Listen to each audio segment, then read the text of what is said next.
Star Citizen 4.0 has brought with it a lot of changes, pyro, server meshing, and plenty of bugs to go along with both of those. While some contract rewards have gone up, those of us that only have starter ships don't have the most options at making a lot of money fairly quickly. Until the mission refactor is finished and it comes back, my favorite starter mission that I made a video about isn't even an option. Thankfully, with just a little startup cash, we can get back to making 300,000 credits an hour, if not more, as a brand new player. I'm gonna go through everything you need to do to make that happen. But let's get that startup cash and we'll get to hauling. Realistically, you can get your startup cash however you want, but if you don't have a fighter, I would suggest sticking to defend site bunker missions. They give around 45k a piece now. You can do these so fast now that I don't even suggest looting guns and armor besides what you want to keep for yourself. Doing 4 of these missions will give you enough startup cash to maximize your beginning hauling efforts. But if you want to get started right away, 90k is really all it takes. When you have the startup cash handled, then you want to get yourself to Seraphim Station above Crusader or Bahini Point above Arcorp. I put the startup cash around 180,000 to cover a couple of things. First, you should already have a pyro multi-tool with tractor beam attachment because you're never leaving home without it. You're a smart player. I know that's exactly what you're doing. That's great, but for real hauling, you're gonna wanna upgrade to a 2-handed max lift tractor beam for better range and control. You can get those on the cargo deck of either of these and most other stations. While you're on the cargo deck, you're also gonna rent a ship. The cargo deck at every Stanton station offers the same rental options. You'll see the very popular Cuddy Black is available for 52,920 credits,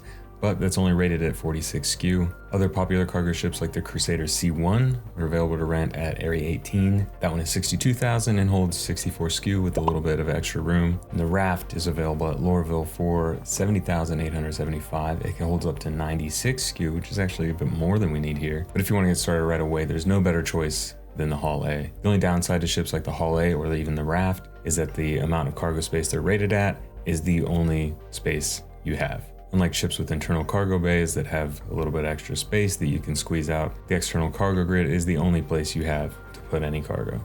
But considering the Hall A is only 34,000 credits a day to rent and holds 64 SKU, it's a great place to start and a great way to start earning money to potentially use the ship I would really suggest for this loop, which is the Freelancer Max. I previously tested the regular Freelancer.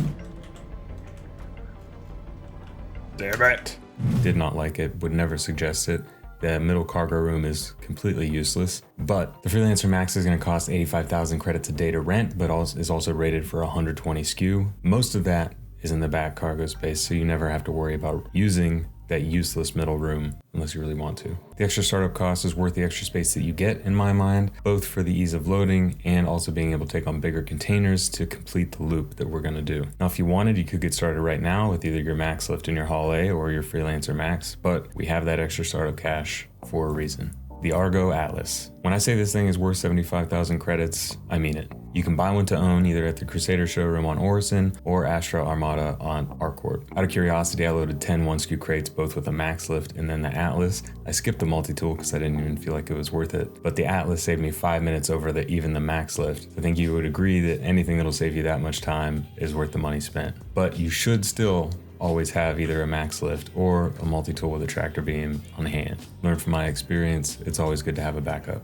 Accidents can happen.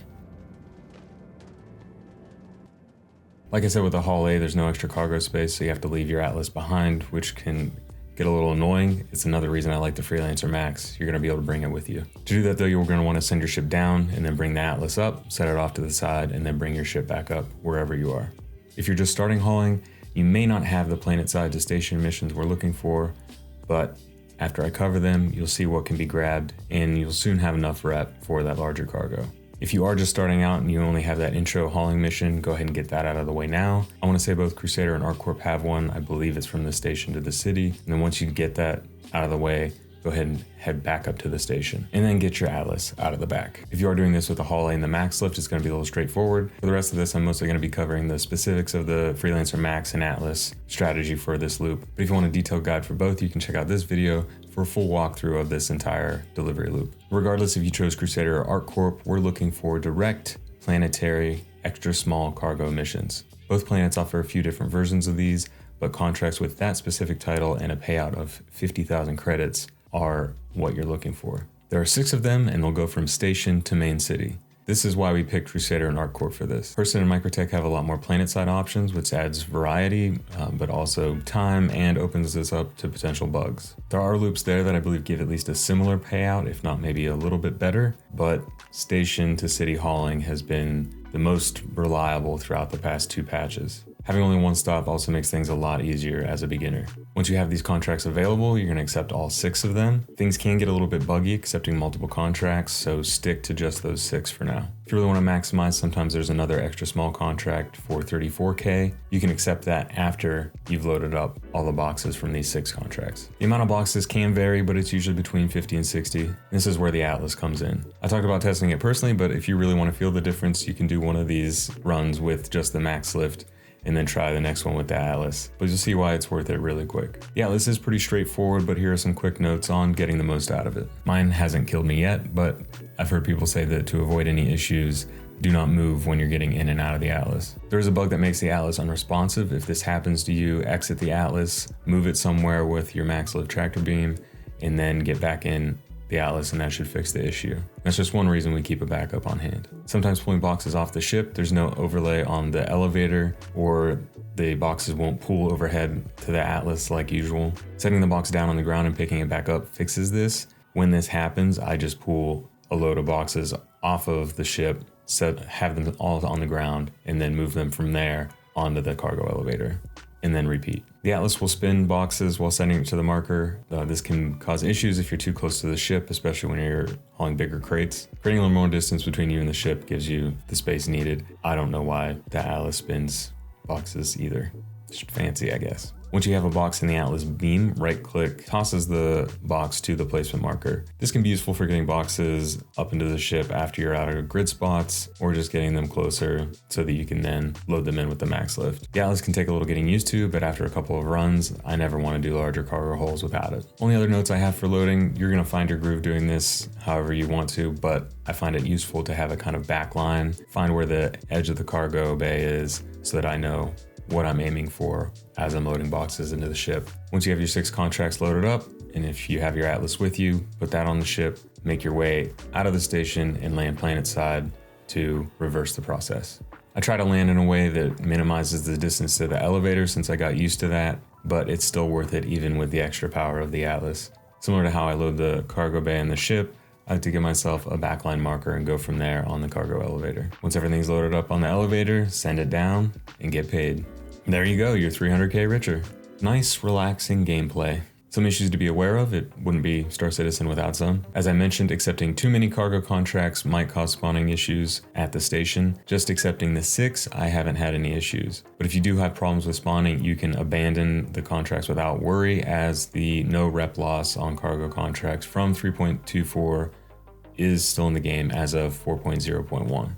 Next, with the extra small cargo, you're less likely to lose any of the boxes since they should all be snapped to the cargo grid, but it can happen.